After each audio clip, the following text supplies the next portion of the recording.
বেসরকারি প্রতিষ্ঠানের অধীনে বিদ্যুতের বিতরণ ব্যবস্থা ছেড়ে দেওয়ার ঘোষণায় সংশ্লিষ্ট কর্মকর্তা কর্মচারীদের মধ্যে চাপা ক্ষোভের সৃষ্টি হয়েছে। কেউ কেউ এটিকে রাজনৈতিক শক্তির অপকৌশল হিসেবেও উল্লেখ করছেন। এদিকে সংকট সমাধানে পরিকল্পনাটি উপযুক্ত নয় জানিয়ে বিশেষজ্ঞরা বলছেন, বিদ্যুতের মূল্য বৃদ্ধির লক্ষ্যে খাতটি বেসরকারীকরণ হচ্ছে। তবে সবকিছু বিবেচনায় নিয়েই প্রয়োজনীয় সিদ্ধান্ত নেওয়া হবে বলে জানিয়েছেন ঊর্ধ্বতন কর্মকর্তারা। সত্তার রাজীবের রিপোর্টে বিস্তারিত। বর্তমানে 12 কেজির এলপি গ্যাসের মূল্য 1600 টাকার নিচে নির্ধারিত থাকলেও প্রতিষ্ঠান ভেদে তা বিক্রি হচ্ছে 1700 থেকে 1800 টাকা।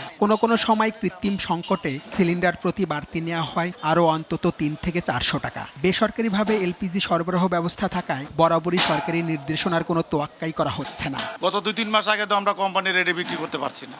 কোম্পানিতে রেট অনেক বেশি বিক্রি করা লাগছে। সরকারের রেট যদি আসলে 1300 টাকা, আমরা পাইকারি বিক্রি করলাম 1400 টাকা। আমাদের রেট অনুযায়ী বর্তমানে 1500 টাকা করে আমরা ওদের কাছে গাড়ি ভাড়া সহ পৌঁছায় দিয়ে আসি। গাড়ি ভাড়া আমাদের 1600 টাকা ইচ্ছে করলে ওনারা বিক্রি করতে পারে, কিন্তু ওনারা যে কেন এরকম করে আসলে একটা দুঃখজনক বিষয়। চলমান গ্যাস সংকটে স্থবির হয়ে পড়েছে শিল্প কারখানা সহ জনজীবন। ভাসমান এলএনজি টার্মিনালের ত্রুটির কারণেই এই চরম সংকট। তবে ব্যক্তি মালিকানায় টার্মিনালটি পরিচালিত হওয়ায় বিশেষ কোনো সিদ্ধান্তও নিতে পারছে না সরকার। অতিমাত্রায় কোম্পানি নির্ভরতাই সংকটের কারণ বলে মনে করেন কেউ কেউ। এমন পরিস্থিতির মধ্যেই সম্প্রতি দেশের বিদ্যুৎ কোম্পানিগুলোকে বেসরকারি মালিকানায় তুলে দেওয়ার কথা বলেছেন বিদ্যুৎ ও জ্বালানি মন্ত্রী ইকবাল হাসান মাহমুদ। ভর্তুকির চাপ কমাতে নেয়া এই সিদ্ধান্তে প্রধানমন্ত্রীর সম্মতি রয়েছেও বলে জানান তিনি। সব রকমের ফ্যাসিলিটি আমরা তৈরি করছি ইনভেস্টমেন্টের জন্য।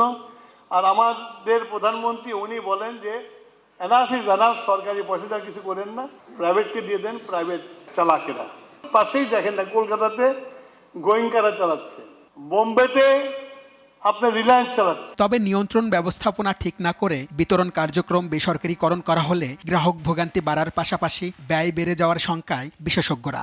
বিদ্যুৎ বা জ্বালানি সরবরাহ ব্যয় বাড়ানোর কৌশলটাই হচ্ছে এদেশের বিদ্যুৎ ও জ্বালানি সেক্টরকে প্রাইভেটাইজেশন করার অর্থই হচ্ছে মূল্যবৃদ্ধি করা। মূল্যবৃদ্ধি করার অর্থই যে এটাকে আমদানি বাজারে পরিণত করা, অর্থাৎ এ খাতে জাতীয় স্বনির্ভরতা অর্জনের পথে বড় ধরনের প্রতিবন্ধকতা তৈরি করা এবং জ্বালানি নিরাপত্তা নিশ্চিত করার ক্ষেত্রে একটি অনিশ্চয়তা সৃষ্টি করা। এদিকে মন্ত্রীর বক্তব্যের পর থেকেই চাকরি হারানোর ভয়ে বিতরণ প্রতিষ্ঠানগুলোর মধ্যে চলছে তীব্র অসন্তোষ। ক্যামেরায় কথা না বললেও অনেকেই এটিকে বিদেশি ষড়যন্ত্র হিসেবেও দাবি করেন।